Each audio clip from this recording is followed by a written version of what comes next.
I used to think defeat came for me like a storm, loud, final, undeniable. That when it arrived, it meant I had lost, failed. That all the effort, all the hope had vanished into nothing. But that wasn't true. Defeat didn't break the door down.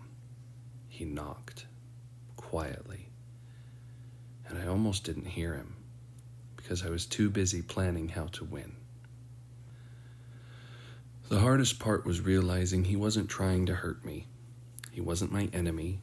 He was trying to invite me to see something I had refused to see, because I was so sure of how it was supposed to go.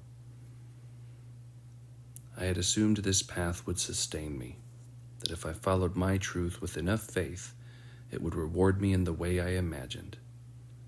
And when it didn't, when the numbers didn't climb, when the forest didn't bloom fast enough, when no one seemed to notice, I didn't hear silence.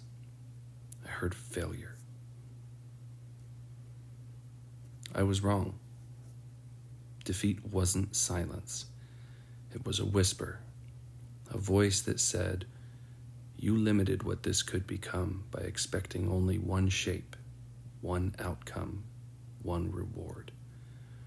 You thought you were listening, but really, you were waiting for proof you were right." He didn't ask me to stop. He asked me to sit, to breathe, to let the disappointment rise and fall without rushing to fix it, without trying to reframe it, without making a new plan to outrun it. And in that stillness, I saw something that shook me. I was the shadow, not him. I had cast my doubt onto the world outside me, blamed the system, the silence, the numbers. But the truth is, I was the one closing the door. I couldn't hear the forest anymore because I stopped believing it was still speaking. I couldn't feel the rhythm because I was trying to conduct the whole song. He, defeat, was never trying to drag me down. He was trying to invite me deeper, to see that this isn't about reward. This isn't about recognition. This is about presence, about showing up with no guarantee and still giving everything, because the giving itself is the becoming. I thought I needed to let him in, but it was me who needed to be let in.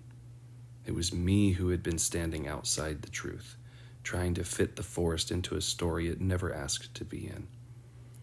But the forest, like the truth, asks only for one thing: that we listen without needing to be right. Now I know defeat isn't an end. It's a turning point, a place where old stories die and new ones quietly begin to grow.